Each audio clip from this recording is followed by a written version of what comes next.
আমাদের দেশে ভালো কৃষি ফলন হয় যদি ফার্টাইল ল্যান্ড হয়, উর্বর জমি হয়।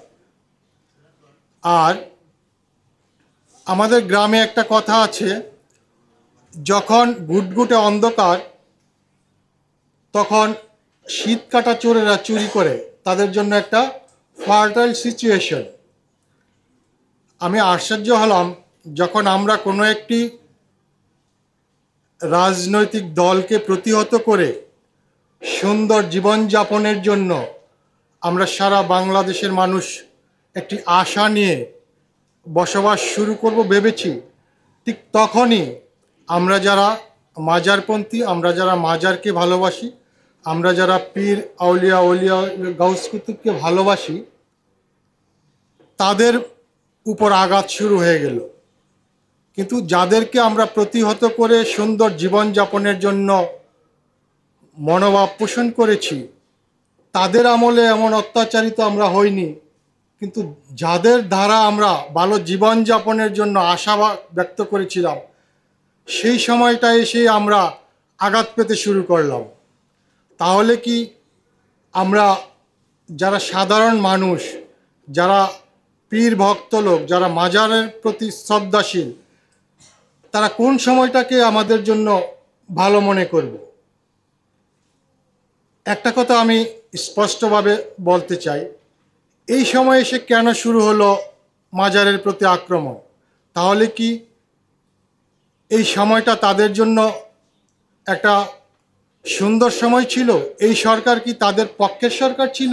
অথবা এই সরকারকে পিছন থেকে যারা সহযোগিতা করতো, যেই রাজনৈতিক দলগুলা, তারা কি তাদের জন্য পজিটিভ ছিল? তারা কি তাদেরকে মৌনভাবে সমর্থন করেছে? আমার এক ভাই বলল প্রত্যেকটি রাজনৈতিক দল নাকি সেটার জন্য প্রতিবাদ করেছে, কিন্তু আমি ওইরকম প্রতিবাদ কোনো রাজনৈতিক দল থেকে পাইনি যে মাজার ভাঙ্গার পরে তাদের শক্তভাবে প্রতিবাদ। হয়তো কেউ কিছু গা ছাড়া কিছু মিডিয়াতে কথা বলেছে, কিছু সাংবাদিক ভাই ভালো কথা বলেছে, কিন্তু কোনো রাজনৈতিক দল যাদেরকে আমরা আগামীতে আমাদের সুন্দর দেশ গড়ার জন্য ভাবছিলাম, তাদের পক্ষ থেকেও এমন কোনো প্রতিবাদ আমরা পাইনি, শক্ত প্রতিবাদ অথবা কোনো স্টেটমেন্ট পাইনি।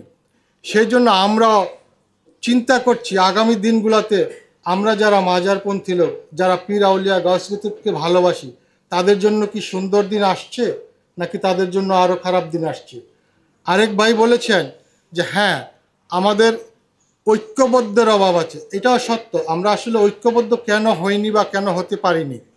সারা বাংলাদেশে প্রায় 12,000-এর মতো মাজার আছে, 12,000-এর মতো মাজার আছে, এবং প্রায় অধিকাংশই মানুষ মাজারের ভক্ত।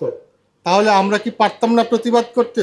পারতাম না যারা অগ্নিসংযোগ করেছে, যারা মাজার ভেঙেছে, তাদের প্রতিবাদ করতে?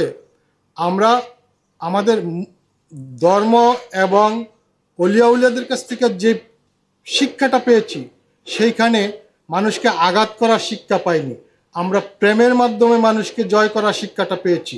কিন্তু এখন বর্তমান পরিস্থিতি আমাদেরকে বলছে যে শুধু প্রেমের মাধ্যমেই তোমরা জয় করতে পারবে না, সেই জন্য হাতে লাঠি নেওয়ারও প্রয়োজন চলে এসেছে। তাই আমি সকল দরবারের ভাইদেরকে, এখানে যারা আছেন, আমি অনুরোধ করব, আসুন আমরা ঐক্যবদ্ধ হয়ে যারা মাজার ভাঙ্গার পিছনে কাজ করছে, যারা সামনের সারিতে কাজ করছে, তথাকথিত তৌহিদি জনতার নামে কাজ করছে, তাদের শক্ত হাতে দমন করার জন্য আমাদের ঐক্যবদ্ধ আন্দোলন গড়ে তুলতে হবে। আমি আর বেশি কিছু বলবো না। আমি আমার বাড়ি সোনারগাঁয়ে, আরেকজন সোনারগাঁয়ের ভাইয়ের পরিচয় পেলাম, তাজমহল এলাকায় আমার বাড়ি। আমার বাড়ির সামনে 2টি দরগা ভেঙেছে। সেটা কারা ভেঙেছে? বর্তমানে যারা বাংলাদেশের লিড দিচ্ছে বড় রাজনৈতিক দল, 2-3টি রাজনৈতিক দলের সদস্যরা, তারা সামনের কাতারে থেকে তারা ভেঙেছে।